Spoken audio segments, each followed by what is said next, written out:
Health, wealth, relationship, parenting and productivity के लिए देखिए ओपी बागड़ी शो। नमस्कार, आदाब, सत श्री अकाल। मैं ओम प्रकाश बागड़ी स्वागत करता हूं आपका ओपी बागड़ी शो में। आज हम बात करेंगे पेरेंटिंग की कि पेरेंटिंग जरूरी क्यों है हिंदुस्तान की तरक्की और बेहतरी के लिए। यहाँ के नागरिकों का, यहाँ के सिटीजन्स का ईमानदार होना, मेहनती होना और देश को खुद से पहले रखने की समझ का होना ज़रूरी है। लेकिन इससे भी ज़्यादा ज़रूरी है कि हिंदुस्तान के आंगन में, हिंदुस्तान के बगीचे में खिल रहे नन्हे मुन्ने फूल, यानी कि यहाँ के मासूम बच्चे, उनकी बेहतर तरबियत, उनकी बेहतर पेरेंटिंग का होना। पेरेंटिंग का अपना बहुत विस्तृत क्षेत्र है। इसमें बच्चों की पढ़ाई लिखाई से लेकर के, स्कूलिंग से लेकर के शारीरिक और मानसिक स्वास्थ्य, खेल कूद और भी बहुत सारी चीजें हैं जिनको डेवलप करना होता है। आज के बच्चे कल के हिंदुस्तान की तकदीर है, कल के हिंदुस्तान का भविष्य है। बच्चों की बेहतर पेरेंटिंग ये साबित करती है कि आप भी उतने ही देशभक्त हैं जितने की सीमा पर डटे हुए जवान, वहां पर तैनात फौजी। मैंने जब हैप्पीनेस की बात करी तो उनमें हेल्थ, वेल्थ, रिलेशनशिप के साथ पेरेंटिंग की बात जरूर की।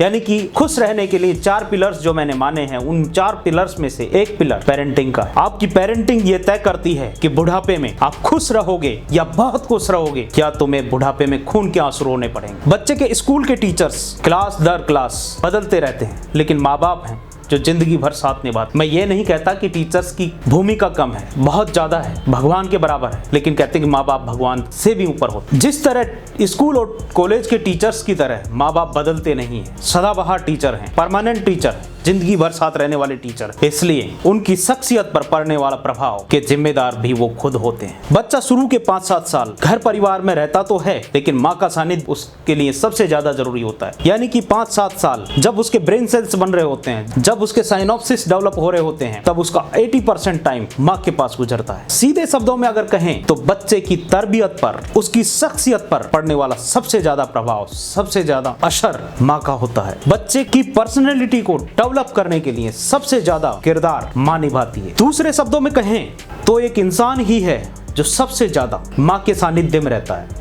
हो सकता है इसीलिए वो इंसान हो, क्योंकि अन्य जीवों में ये चीज नहीं मिलती कि जन्म होने के इतने लंबे समय तक वो माँ के साथ गुजार सके। लेकिन हमें यह भी समझना होगा कि ये सिर्फ माँ की जिम्मेदारी नहीं है, ये माँ और बाप दोनों का जॉइंट वेंचर है जो दोनों को निभाना होता है। इसलिए मैं पूरे समाज और राष्ट्र को संबोधित करता हूँ कि देश के विकास के लिए जितना हो सके बहनों, बेटियों, माओं, दादियों, नानियों की शिक्षा को बेहतर कर दीजिए। आने वाली पीढ़ियां हमसे भी ज्यादा मजबूत हो पाएंगी। हिंदुस्तान फिर से नए मुकाम हासिल करेगा। आज के इस डिस्ट्रैक्टेड युग में अपनों की सबसे ज्यादा जरूरत होती है। मैं उन तमाम माँ बाप से रिक्वेस्ट करना चाहता हूँ कि अपने बच्चे के लिए बहुरूपीय बन जाइए। तुम्हें अपना ईगो छोड़ करके कभी उनका दोस्त बनना पड़ेगा, कभी उनके लिए टीचर बनना पड़ेगा, कभी उनके लिए कठोर मास्टर बनना पड़ेगा, कभी उनके लिए मोटिवेटर बनना पड़ेगा, तो कभी उनके लिए पथ प्रदर्शक बनना पड़ेगा। क्योंकि अगर माँ बाप अपनी जिम्मेदारी बेहतरीन तरीके से निभा लें पेरेंटिंग के रोल में, मैं गारंटी के साथ कह सकता हूँ आने वाले 15-20 साल के अंदर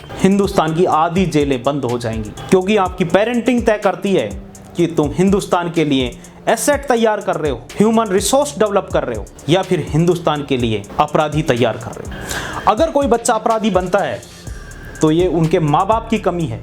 अगर एक कामयाब इंसान के बच्चे नालायक निकल जाएं तो उससे बड़ा फेलियर उसकी लाइफ में नहीं होता।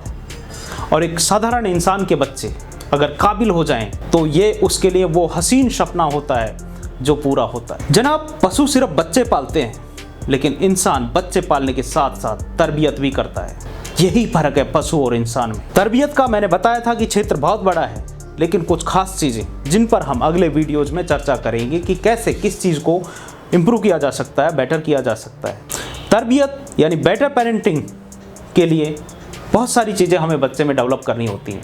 शारीरिक स्वास्थ्य, मानसिक स्वास्थ्य, शिक्षा, खेल कूद के अलावा नंबर 1 बच्चे के सेल्फ स्टीम को बढ़ाना होता है। बच्चे में सेल्फ कॉन्फिडेंस पैदा करना होता है। बच्चे में अच्छी आदतें डेवलप करनी होती हैं। कहते हैं कि जिसकी आदतें अच्छी होती हैं वो 24 घंटे में भी बहुत कुछ उखाड़ लेता है, लेकिन जिसकी आदतें खराब होती हैं वो 26 घंटे का भी दिन बना दिया जाए तो कुछ नहीं कर सकता। बच्चों में डिसिप्लिन डेवलप करना होता है। बच्चों को ये सिखाया जाता है कि समाज के सभी वर्गों के साथ मिलजुल के कैसे रहा जाए। बच्चों को ये सिखाया जाता है कि देश और समाज की तरक्की में वो कैसे भागीदारी निभा सकते हैं। उनको देने की प्रवृत्ति डेवलप करनी होती है, ना कि मांगने की। जो देने वाले होते हैं वो हमेशा श्रेष्ठ होते हैं। बच्चों को फेल होना भी सिखाया जाता है। हंसिए मत जनाब, ये सच है कि अगर आपने अपने बच्चों को फेल होना नहीं सिखाया तो ये तो है नहीं कि वो जिंदगी भर हर जगह सफल होंगे, लेकिन जब फेल होंगे तो टूट जाएंगे। इससे अच्छा है कि वक्त पर उनको फेल होना सिखाइए कि अगर फेल हो जाओ तो उस सिचुएशन में आपको किस तरह रिस्पॉन्स करना है। टूटना नहीं है, फिर से लड़ना है। उनको अवेयर करना होता है कि वो जिस समाज में, जिस सोसाइटी में रहते हैं, वहाँ के लोग किस तरह के हैं, क्या क्या चीजें उनको ध्यान रखनी चाहिए ताकि वो जिंदगी में मात ना। बहुत सारे लोग हमारे इर्द गिर्द फ्रॉड भी होते हैं,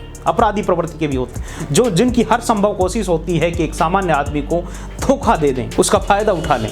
तो बच्चों को ये पता होना चाहिए कि किन लोगों से किस तरह बचना चाहिए और किस परिस्थिति में क्या रिस्पॉन्स करना चाहिए। बच्चों को सेल्फ ग्रूमिंग सिखानी चाहिए। जब तक आपकी सेल्फ ग्रूमिंग नहीं हो, आपका फर्स्ट इंप्रेशन नहीं पड़ सकता। बच्चों को स्पीड रीडिंग सिखाना होता है, क्योंकि एक किताब जो लिखता है उसकी जिंदगी का सार होता है। वो जितनी ज्यादा किताबें पढ़ेंगे उतना उनकी जिंदगी में ग्रोथ आएगी। बच्चों को 2-3 तरह की लैंग्वेज भी सिखानी जरूरी होती है, क्योंकि जितनी लैंग्वेज के वो माहिर होंगे उतना वो लाइफ में ग्रोथ कर पाएंगे। उनमें लर्निंग एप्टीट्यूड डेवलप करना होता है। आपके बच्चे में डिसीजन मेकिंग डेवलप करनी होगी, यानी कि रीजनिंग एप्टीट्यूड डेवलप करना होगा कि क्या सही है क्या गलत है, क्या चीजें देखने में सही लग रही हैं लेकिन लाइफ के लिए अच्छी नहीं है। उनमें मैनर्स डेवलप करने होते हैं कि किन लोगों से किन परिस्थितियों में कहां पर किस तरह बातें करनी है और किस तरह का बिहेव करना है। आज के लिए इतना ही।